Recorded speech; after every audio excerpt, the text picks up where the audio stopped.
Welcome to Start Statistik Talk. Assalamualaikum warahmatullahi wabarakatuh. Perkenalkan, nama saya Andi Restu Gunawan selaku moderator pada kesempatan kali ini. Dan kita kedatangan tamu alias pemantik yang akan membawakan materi tentang leadership nih.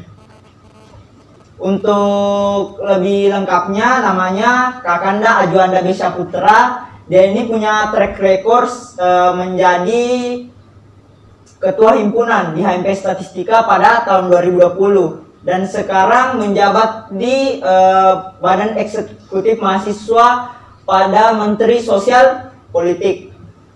Nah, tentunya sebelum kita masuk, kita ketahui bersama bahwa kepemimpinan itu sangat diminati oleh para kalangan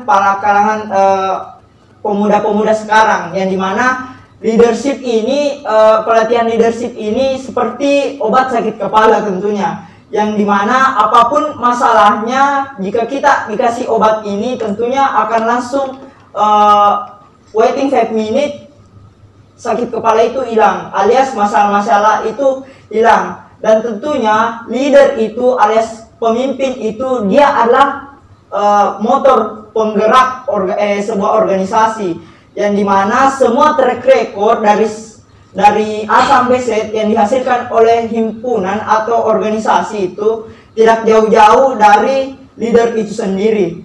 Dan mungkin pertama-tama Kaji, bagaimana keadaannya sekarang? Alhamdulillah sehat. Mungkin itu langsung kita menuju ke topik pertama kita. Bagaimana sih pandangannya Kak Aji mengenai kepemimpinan? Apa sih itu kepemimpinan menurut Kak Aji? Kepemimpinan? Iya. Iya. Sebenarnya kalau kita berbicara masalah kepemimpinan, nah kepemimpinan itu adalah suatu tindakan yang dimana tindakan ini mampu mempengaruhi orang lain.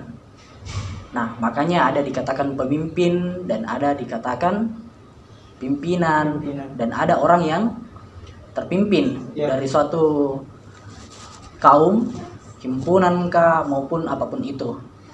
Nah, makanya kalau berbicara tentang kepemimpinan berarti tindakan yang dilakukan oleh pemimpin tersebut terhadap bawahannya sehingga di mana nantinya dia bisa mencapai tujuan bersamanya, seperti itu. Jadi kalau boleh tanya ini, kalau pemimpin itu harus wajib punya retorika ya, Kaji? Retorika? Iya. Retorika bagi seorang pemimpin? Iya. Nah, jika ditanya wajib atau tidaknya, sebenarnya ini lebih lengkapnya kayak fardu ain gitu ya. Iya. Nah, alangkah bagusnya dia memiliki retorika, karena seorang pemimpin yang tidak mempunyai kemampuan retorika, dia bakalan susah bagaimana cara untuk menyampaikan apa yang dia punya, apa yang dia pikirkan kepada bawahannya atau kepada orang yang dipimpinnya.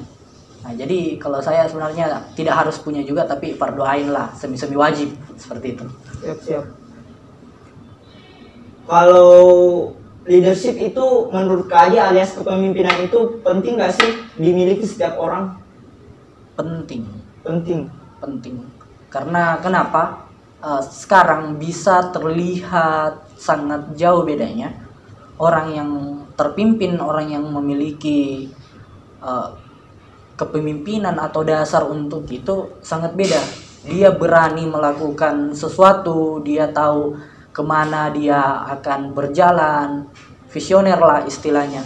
Karena pemimpin itu identik dengan visioner, maju ke depan untuk memimpin hal tersebut, seperti itu. Iya.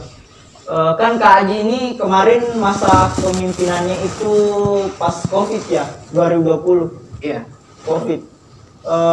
Bagaimana pada saat tersebut kendala-kendalanya? Apakah ada kendala yang sangat sulit untuk dihadapi Kak Aji sehingga Kak Aji frustasi, putus asa, atau ya itu dulu pertanyaan. Iya. Kalau berbicara atau kita flashback ke belakang, artinya masa kepengurusan saya yang memang kemarin itu lagi dilanda-landanya masalah. Bahkan saya sempat berpikir apa yang menjadi masalah di saya sehingga kok kepengurusan saya langsung tiba-tiba ada wabah seperti itu. Nah, hal yang paling sulit pada saat kemarin, di saat saya menjalani roda kepengurusan dan di roda tersebut saya memegang komandonya. Artinya saya menjadi pemimpin pada saat itu. Nah, komunikasi yang sempat hilang dengan beberapa anggotanya saya atau beberapa kepengurusannya saya. Karena jujur saja pada saat itu kan kita tidak bisa berkumpul bersama, kita tidak bisa untuk saling berbicara langsung, melihat langsung, sehingga bentuk komunikasinya kita terpangkas.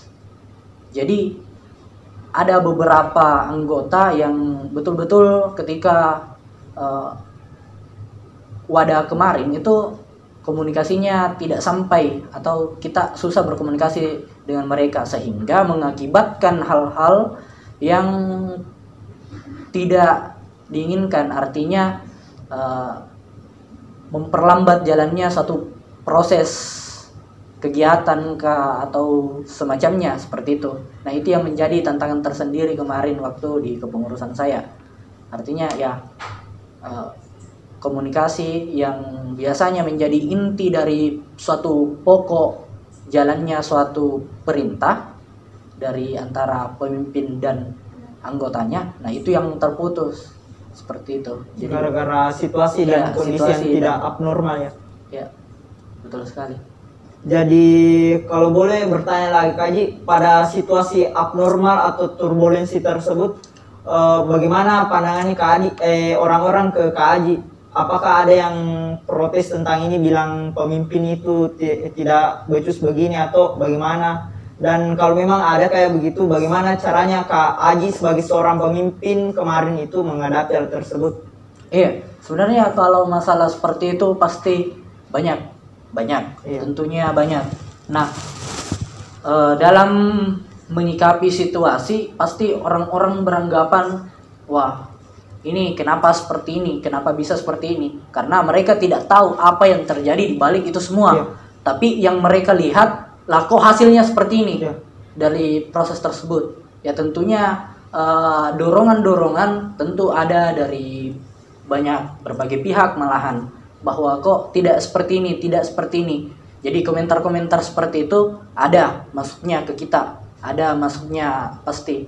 Yang namanya seorang pemimpin, ya pemimpin pasti selalu dilontarkan dengan komentar atau harapan mereka tidak sesuai dengan apa yang kita lakukan, pasti disitulah muncul mereka pasti mengatakan, lah kenapa seperti ini, lah kenapa seperti itu, kenapa tidak seperti ini. Tidak sesuai dengan apa yang saya bayangkan. Menyikapi hal tersebut tentunya kita pastinya selalu mencari jalan keluar. Ini seperti apa, ini seperti apa, terus bagaimana selanjutnya. Nah, sambil contoh kemarin kan sempat ada program kerja yang kita jalankan semi, artinya ada fundamental istilahnya. Iya, betul. Kita jalankan. Nah, itu ada beberapa komentar yang masuk. Apakah hanya seperti ini yang bisa dijalankan? Atau mengingat kondisi dan seperti itu. Betul. Nah, bahkan pelaksanaan untuk dilaksanakannya kegiatan ini sangat kecil sebenarnya kemungkinannya untuk terlaksana. Karena kenapa? Kan kondisi pada saat itu tidak memungkinkan. Tapi kita memberanikan diri bagaimana supaya kita yang ada di daerah tertentu atau di daerah yang sama berkumpul bersama untuk bisa melaksanakan kegiatan itu. Dan orang-orang yang tidak sempat membersamai kami atau orang-orang yang di luar dari daerah tertentu bisa mengikutinya lewat daring. Nah, itulah sebenarnya juga solusi yang diberikan oleh pemerintah, diberikan oleh berbagai pihak. Kita mencoba untuk menyatukan solusi tersebut dan membawa perlahan-perlahan. Karena kan dulu tidak ada kegiatan yang dilaksanakan seperti ini, dilaksanakan seperti itu. Ya, betul. Nah, itulah salah satunya. Tapi tidak menutup kemungkinan bahwasanya komentar tetap ada. ada rasa tidak puas yang datang, ada rasa komentar yang lah seperti ini Ji, ternyata seperti itu. Jadi banyak untuk komentar, untuk lontaran dan sebagainya, pasti ada tetap masuk sebagai pemimpin seperti itu. Ya, kalau menurut Kak Haji itu kan ini kita bahas tadi kayak pemimpin sampai dilontarkan kata-kata. Kak Haji itu pada saat itu apakah Kak Haji silent is gold, artinya dalam artian Kak Haji itu diam, yang dimana diam adalah emas, atau Kak Haji ada hal lakukan yang ada Kak Haji lakukan, misalnya Kak Haji berbuat saja yang ada di pikirannya Kak Haji itu yang selama itu benar pada waktu tersebut, atau bagaimana caranya Kak Haji? Oh iya, nah kalau ketika ada suatu dorongan yang masuk atau masukan, kritikan, bahkan yang sifatnya menjatuhkan itu, nah kita atau saya pribadi itu memikirkan tindakan apa yang harus saya lakukan ke depannya. Jadi bukannya saya tidak mempedulikan apa yang dikatakan orang terhadap saya, tapi saya tetap fokus pada apa yang kita sepakati di awal, apa yang tujuan kita, dan itu bagaimana cara tujuan itu tercapai. Nah, itulah yang saya pikirkan. Nah, jadi bukan saya menghiraukan juga, tidak. Saya memang mendiamkan, tapi dengan kritikan yang dia berikan, nah itu membuat juga kita, oh solusinya seperti apa kira-kira, lebih berpikir ke sana solusinya seperti apa, tapi tidak memikirkan apa Minantina bilang ini seperti itu, apa Minantina bilang orang, tidak, tapi apa yang harus kulakukan terhadap apa yang orang katakan, seperti itu. Nah, kalau saya pribadi kemarin seperti itu. Kan kita sudah berbincang tadi sampai anunya Kak Haji kayak kepemimpinannya. Ada tidak kayak kriteria khusus untuk menjadi sesosok pemimpin untuk bagi Kak Haji, pendapatnya bagaimana? Kriteria artinya ini kriteria ya, artiannya dalam misalnya kita dari segi pemimpin harus memiliki sifat A atau harus memiliki sifat B atau bagaimana kalau pandangannya Kak Haji? Ya, kalau kriteria pemimpin sebenarnya pasti orang-orang juga dalam memilih sosok pemimpin pasti ada yang dilihat toh.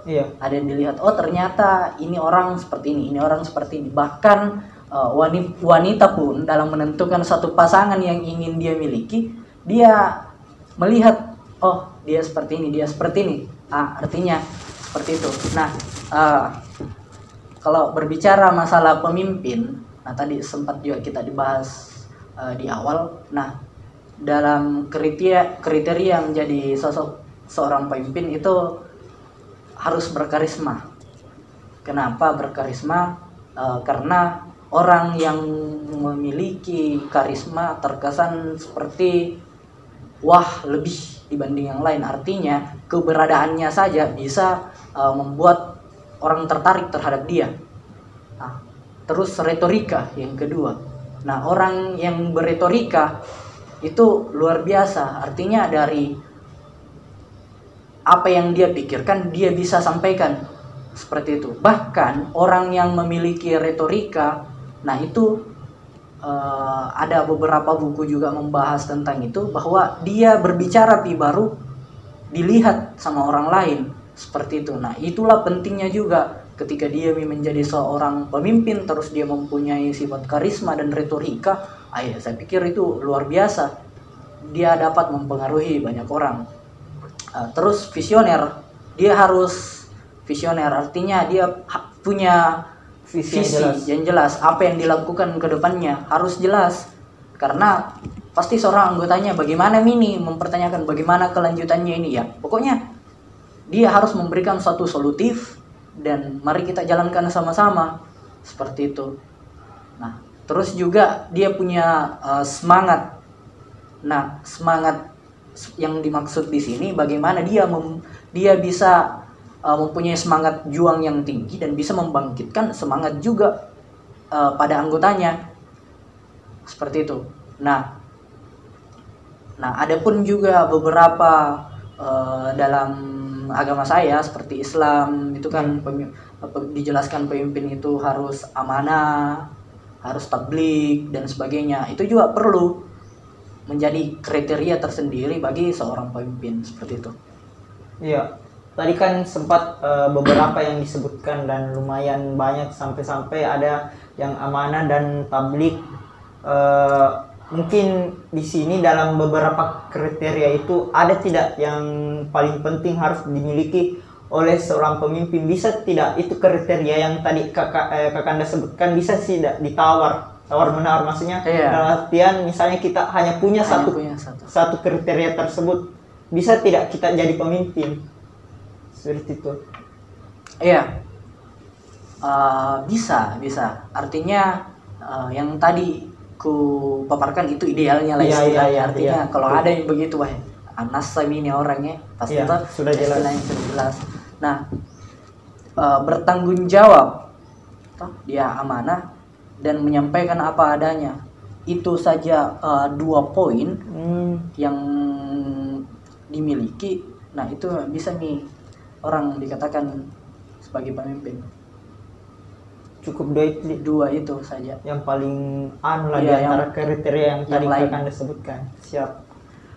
Jadi melangkah ke pertanyaan selanjutnya, itu kan ini kebanyakan kan tadi disampaikan bahwa sifat pemimpin itu, kepemimpinan itu penting dalam setiap diri manusia toh.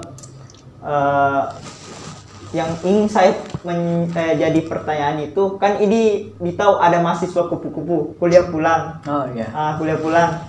Caranya ini mahasiswa kuliah pulang itu, kupu-kupu itu mendapatkan sebuah jiwa kepemimpinan. Adakah cara agar ini mahasiswa kupu-kupu dapat memiliki jiwa kepemimpinan atau leadership lah? Mungkin saya kembalikan gimana? Nah, berarti dalam artian ini kita punya impian bahwasanya kita melihat mahasiswa yang hanya kerjanya kuliah dan pulang. Kita ingin bangun basic dan caranya membangun basicnya mereka, memberikan bagaimana supaya dia bisa juga memiliki sifat kepemimpinan tersebut ini sebenarnya juga menjadi problematika yang terjadi sekarang jadi problematika yang terjadi sekarang. Karena kenapa? Kebanyakan mahasiswa memilih untuk datang kuliah dan setelah kuliah dia pulang. Nah, memang kita ketahui bersama bahwasanya tujuan tak datang ke sini atau tujuan tak ke kampus itu kan kuliah, memang toh ada orang jauh rumahnya, artinya rantauan jauh ke sini untuk kuliah. Tapi perlu kita sadari juga bahwasanya ada hal-hal penting penunjang kuliah ini, seperti itu yang dikatakan. Terus solutif untuk hal tersebut sebenarnya kita lebih ke persuasif pendekatan sebenarnya. Kenapa? Mencari tahu terlebih dahulu backgroundnya dia seperti apa, latar belakangnya seperti apa. Karena memang kadang manusia tidak mau bertemu dengan manusia, dia risih di tempat keramaian dan sebagainya. Makanya ada beberapa tipe-tipe introvert tipe-tipe manusia ekstrovert dan introvert, bahkan ada yang semi seperti itu. Makanya untuk mendekati hal tersebut kita persuasif dulu. Artinya sebenarnya apa yang dimau, supaya lambat laun kita bisa menariknya ke lingkungannya kita. Karena kalau langsung kita tarik begitu saja, dia kaget nanti dengan kondisi yang belum mereka dapatkan toh, seperti itu. Jadi mungkin kedepannya bisa seperti itulah, persuasif dulu terlebih dahulu, cari tahu backgroundnya apa kesenangan masing-masing, terus perlahan-lahan kita ayo ikut coba pertemuan ini, ikut kegiatan ini. Perlahan-lahan ketika dia memang mau mencoba, pasti disitulah baru kita tanamkan seperti ini gitu. Ibarat umpan ya, kita harus cari umpan yang tepat pada ikan yang tepat. Betul sekali. Ya, jadi mungkin Kak Haji ada beberapa pertanyaan ini dari teman-temannya dari statistika, dari @Muhammad Iqbal R_. Mungkin ini pertanyaannya Kak Haji, value-value apa yang perlu dimiliki pemimpin yang dihadapkan dengan karakter generasi milenial? Muhammad Iqbal ya. Iya. Muhammad Iqbal. Apa namanya? Iya, karakter generasi milenial. Nah, kecenderungan berarti apa yang perlu dimiliki seorang pemimpin Yang di generasi sekarang. Di generasi sekarang. Iya. Iya. Nah, kita ketahui bersama bahwa zaman dari zamannya saya, zamannya teman-teman sekarang itu berbeda toh. Iya, bahkan betul. Viral sekarang di media sosial, banyak sekali yang mengomentari ospek itu. Kenapa betul. seperti ini toh? Ospek kenapa seperti ini, ada yang dijemur dari jam 7 sampai jam 5. Padahal dari kemarin pernah lebih parah daripada itu. Betul sekali toh. Nah, makanya mungkin dari situ ini Muhammad Iqbal bertanya, kira-kira apa yang harus kita miliki untuk yang cocok di zaman sekarang. Nah, zaman sekarang atau sekarang kan generasi milenial lah, kita harus juga public speak sih, perlu speaking, retorika. Nah, kita harus menarik terlebih dahulu di situnya. Bahwasanya kita perlu pahamkan kepada generasi sekarang bahwa kuliah itu berapa persen ilmu yang didapat dari kuliah dan seberapa menariknya kita ketika mengikuti organisasi. Iya. Seperti itu. Nah, kalau ditanya tadi seperti itu, ya mungkin itu poin pentingnya dulu itu. Jadi Muhammad Iqbal nantinya ini ya coba buka speak atau belajar speak dan juga retorikanya diperbaiki. Nah, situ nih. Tapi jangan digunakan salah ini, jangan sampai melenceng. Banyak begitu toh. Banyak yang menggunakan public speak dan retorikanya hanya kepentingan pribadi misalnya. Cari pacar. Iya, contohnya cari pacar, cari maba yang baru-baru imutnya yang masuk seperti itu. Tapi jangan digunakan seperti itu toh. Betul. Artinya digunakan supaya bagaimana bisa memimpin mereka untuk menjadikan pondasi supaya mereka juga nanti bisa memimpin ke depannya, seperti itu. Generasi ya. Iya, cari generasi.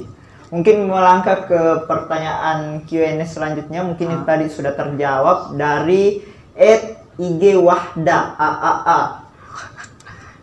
Bagus mana Kak, pemimpin yang tegas dan selalu serius atau pemimpin yang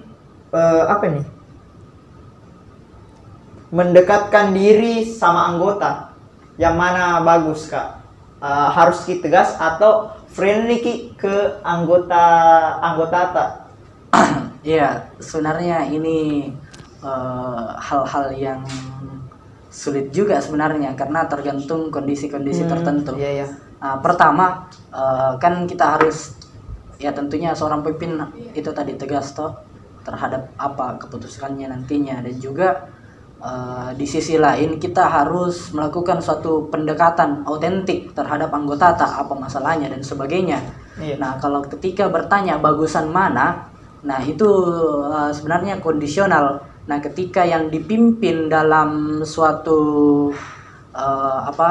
dalam suatu oknum beda, suatu forum lah, satu kelompok tertentu, itu rentang usia kita agak jauh dengan anggota kita, ya lebih baik kita tegas dan itu tergantung situasi dan kondisi. Nah, akan tetapi kelompok-kelompok tersebut kita memiliki suatu jatah umur atau sekelas dan sebagainya, itu tentunya lebih friendly. Iya, friendly, artinya kita tanya bawa santai saja, karena kita pikir adalah tujuan yang tercapai seperti itu.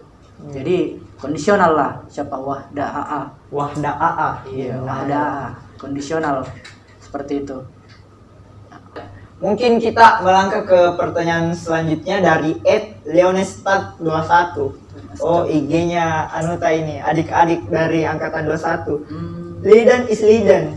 Apakah sesuai dengan realita saat ini, Kak Aji? Bagaimana pendapat tak? Iya, kalau berbicara masalah realita saat ini, karena memang sebenarnya kalau berbicara tentang itu, ya saya sekarang kayaknya pas untuk itu. Karena kenapa? Bahkan umur sekarang tidak menjamin kedewasaan seseorang, toh. Umur tidak menjamin kedewasaan seseorang. Kedewasaan itu identik dengan permasalahan yang didapatkan. Jadi semakin bermasalah seseorang, semakin dewasa dia. Bertambah pola pikir, bertambah proses kedewasaannya dia. Iya. Nah, sama halnya juga satu pemimpin. Nah, semakin dia mendapatkan situasi, kondisi yang tidak sesuai realitanya, semakin kuatlah pemimpin itu. Bahkan pemimpin lahir di zona seperti itu, dengan tekanan-tekanan yang banyak, tekanan batin dan sebagainya, mental seperti itu. Karena memang realitanya sekarang seperti itu. Umur bahkan tidak menjamin orang dewasa. Ya, seperti betul, itu. betul. Itu nih ada kata-kata yang biasanya bilang umur boleh tua bos, tapi dewasa itu harus. Iya. Jadi umur boleh muda, tapi dewasa harus. Ya. Jadi mungkin ini dari 3 pertanyaan dari IG-nya langsung HMK Statistika. Mungkin acara terakhirnya kita itu ada sebuah games nih Kak. Bisa games? Gamesnya itu dari teman-teman ini itu kayak kita menebak namanya presiden kita dari beberapa clue yang akan disampaikan nantinya. Oke. Bagaimana Kak Aji, siap? Boleh. Siap. Aduh. Kacau ini gamesnya ya. Gampang sih gamenya Kak. Iya. Siap ya. Mungkin kita ke 3 clue dulu di atau mau 3 clue, 2 clue, berapa clue dulu awal? 3 lah. 2 saja. Boleh lah, bebas dulu. Oh, 3 Pak. Ya. Clue pertama. Presiden yang tidak pernah tamat kuliah. Clue pertama. Presiden yang tidak pernah tamat kuliah. Tidak tamat kuliah. Ya. Yang kedua itu presiden yang bisa berbicara 6 bahasa asing. Kayaknya sudah ada gambaran. Ya. 3, presiden yang masa pemerintahannya kabinetnya seringkali mengalami reshuffle, perubahan susunan lah. Iya, kementerian lah. Iya. Boleh? Waktunya berapa detik? Oh, 5 detik. Iya, 5 detik. 5 detik. Oh, 10. Sudah lewat 5 detik. SBY bukan? Bukan. Iya. Tambah clue. Masa menjabatnya paling cepat kedua setelah Presiden B.J. Habibie. Abdurrahman Wahid. Ya,